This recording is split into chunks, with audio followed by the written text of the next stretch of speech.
তো? আমরা বলি না এই একটা মানধাত্তার আমলে কাপড় পরে এসেছে, বলি তো? এই মানধাত্তা হচ্ছে বহুত পুরাতন রাজা, বহুত পুরাতন রাজা। মানধাত্তার পুত্র হচ্ছে মুচুকুন্দ। এই মুচুকুন্দ কলিকালে জন্মগ্রহণ করলেন জয়দেব গোস্বামী রূপে। কিভাবে না, তখন দেবতাদের সঙ্গে অসুরদের যুদ্ধ লেগেই থাকত। দেবতাদের দেব সেনাপতি হচ্ছে কার্তিক। তখন কার্তিকের আবির্ভাব হয়নি। দেবতারা শুনতে পেলেন যে পৃথিবীর মাঝে আছে মানধাত্তার পুত্র মুচুকুন্দ, সে নাকি প্রবল ক্ষমতাশালী। মানধাত্তার কাছে এসে বলছে, রাজামশাই আপনার ছেলেকে দেবেন, আমরা সঙ্গে নিয়ে যাব সেনাপতি করার জন্য। রাজামশাই বললেন, যান যান, এ তো ভালো কথা, আমার ছেলে জীবনটা দেব কর্মে নিযুক্ত হবে। যান যান যান, নিয়ে যান। দেবতারা নিয়ে এলেন মুচুকুন্দকে সেনাপতি করার জন্য। কিন্তু সময় অনুসারে কার্তিকের আবির্ভাব হলো, মানে জন্ম হলো। সে সময় দেবতারা মুচুকুন্দকে বললেন, মুচুকুন্দ তুমি আমাদের জন্য অনেক করেছো, অনেক কষ্ট করেছো, আর তোমাকে সেনাপতি করা দরকার নেই। আমাদের সেনাপতি মানে কার্তিক চলে এসেছে, তোমার পদটি এখন সে পাবে। তুমি আমাদের জন্য এত কষ্ট করেছো, বলো তুমি কি আশীর্বাদ নিতে চাও? মুচুকুন্দ কি চাইলো জানে? যে প্রভু, আমি দেবতাদের অসুরদের সঙ্গে যুদ্ধ করতে করতে আমি ক্লান্ত হয়ে গেছি, আমাকে এমন আশীর্বাদ করো আমি যেন নিশ্চিন্ত ঘুমোতে, কেউ যেন আমার ঘুম ভাঙাতে না চায়, নির্জন জায়গায় যেন আমি ঘুমাতে পারি। ভগবান বললেন, বেশ যাও, হিমালয় পর্বতমালা গুহাটার নাম হচ্ছে প্রদর্শনা গুহা, তুমি সেখানে চলে যাও, সেখানে তুমি নিশ্চিন্ত ঘুমিয়ে পড়ো, কেউ তোমার ঘুম ভাঙাতে যাবে না। আর যদি কেউ ভুল করে ঘুম ভাঙাতে যায়, যার থেকে তুমি ঘুমটি ভেঙে প্রথম লক্ষ্য করবে, সে কিন্তু ভস্ম হয়ে যাবে। চলে গেল প্রদর্শনা ভাই ঘুমোতে। ঘটনাটা হচ্ছে সত্য যুগে, সত্য যুগ পেরিয়ে গেল ঘুমাচ্ছে, ত্রেতা যুগ পেরিয়ে গেল ঘুমাচ্ছে। দাপরে যখন মাঝামাঝি করে এলো, কৃষ্ণ একটা লীলা করলেন। কি লীলা? কংস বধ। কংসের দুটি স্ত্রী, অস্তি আর প্রাপ্তি। যখন কংস বধ হয়ে গেল, অস্তি আর প্রাপ্তি, কংসের শ্বশুর মশাই হচ্ছে জরাসন্ধ। জরাসন্ধর কাছে এসে বলছে, বাবা আমাদের এইরকম অবস্থা, কে করেছে? কে করেছে আমার অবস্থা? ওই যে কৃষ্ণ। জরাসন্ধের একটা সৈন্য ছিল, সৈন্যটার নাম হচ্ছে কালযমন। কালযমনকে ডেকে পাঠালেন, কালযমন, কালযমন যাও যাও, কৃষ্ণকে তুমি বধ করে এসো। কালযমন সৈন্য সামন্তদের নিয়ে ছুটতে ছুটতে যাচ্ছে কৃষ্ণকে বধ করার জন্য। আর কৃষ্ণ কালযমনকে দেখে ছুটতে ছুটতে যাচ্ছে। যেই না ছুটতে ছুটতে যাচ্ছে, কালযমন বলছে, দেখেছিস গোয়ালার ছেলে আমার সাথে পারে, দেখ ভাই পালিয়ে যাচ্ছে, দেখ দেখ দেখ। আর কৃষ্ণ তার যে গায়ে উত্তরীয়টি ছিল, সেই উত্তরীয়টি দেখিয়ে দেখিয়ে ছুটতে ছুটতে এলো কোথায়?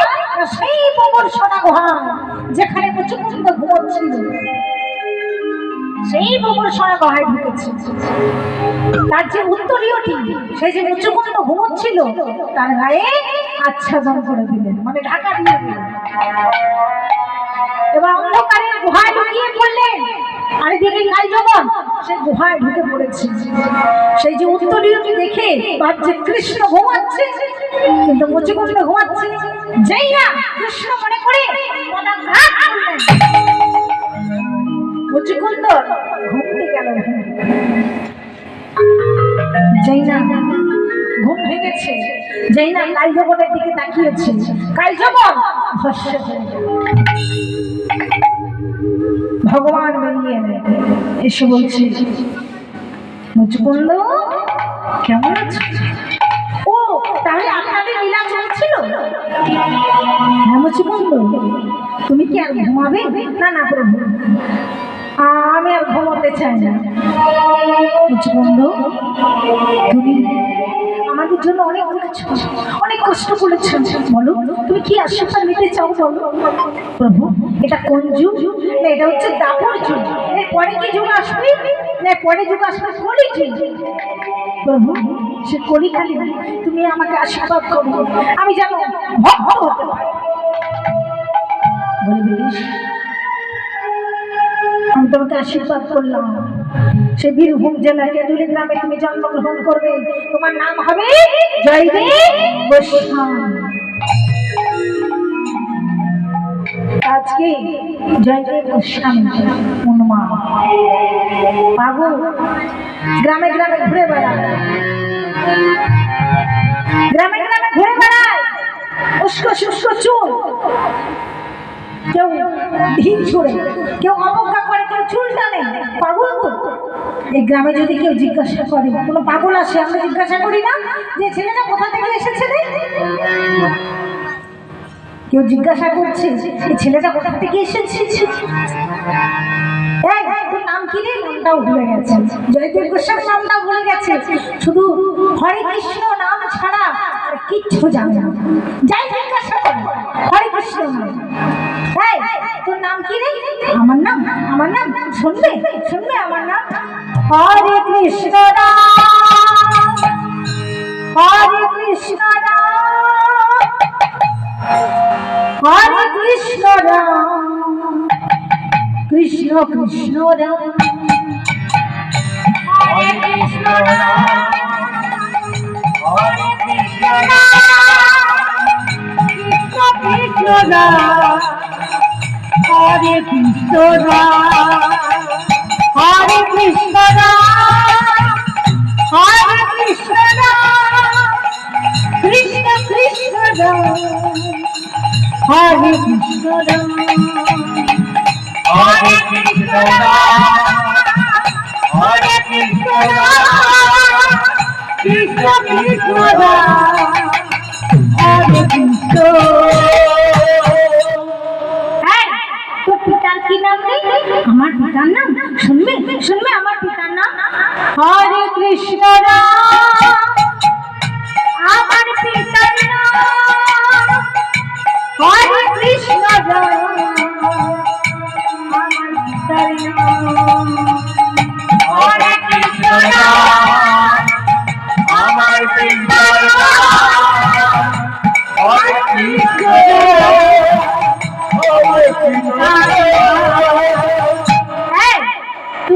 মাতার কি নাম?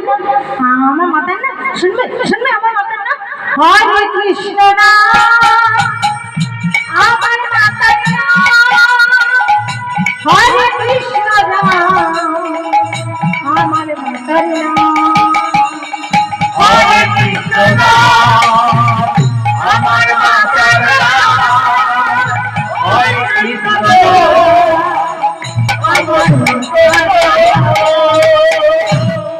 যাই জিজ্ঞাসা করে উত্তর কিন্তু একটা, হরে কৃষ্ণ, আর কিছু জানে না। যদি কেউ জিজ্ঞাসা করে তুই কিছু খাবি, তুই কিছু খাবি, আমি যা খাবো তুমি তাই দিতে পারবে? কেন দিতে পারবে না বল? তুই কি খাবি?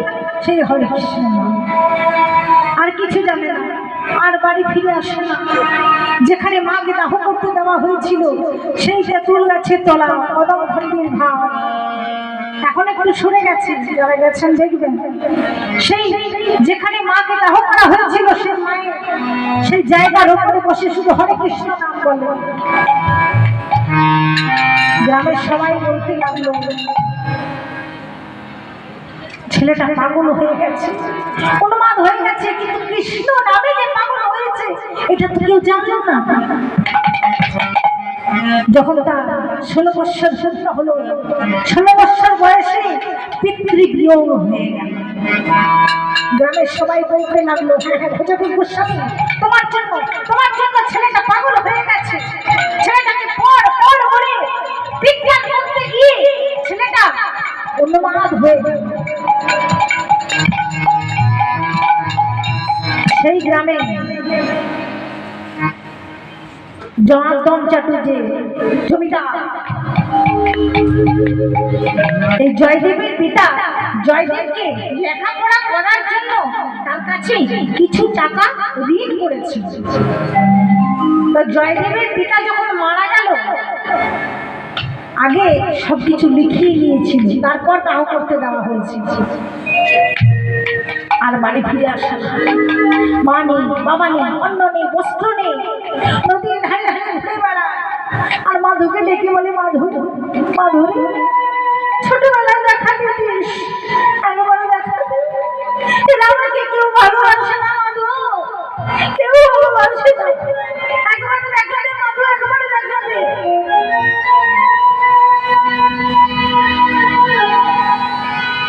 মাধুকে ডাকছি, মনে মনে চিন্তা করছি গ্রামে আমাকে কেউ ভালোবাসে না, এখানে থেকে আমি কি করব? তাই বীরভূম জেলা পেরিয়ে চলে এলো কোথায় না, নদীটা পেরিয়ে চলে এলো বর্ধমান জেলা। এখন বর্ধমানটা দুটো ভাগে ভাগ হয়েছে, পূর্ব বর্ধমান, পশ্চিম বর্ধমান। কিন্তু আগেকার অনুসরণ করে আমি বলছি, অনেকে আবার খুব ধরার জন্য বসে থাকে, আগেকার অনুসরণ করেই বলছি।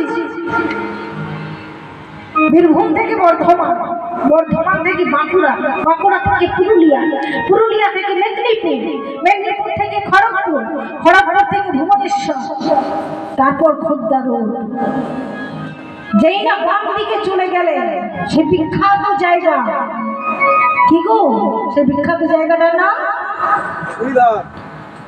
পুরীধাম, জগন্নাথ ধাম।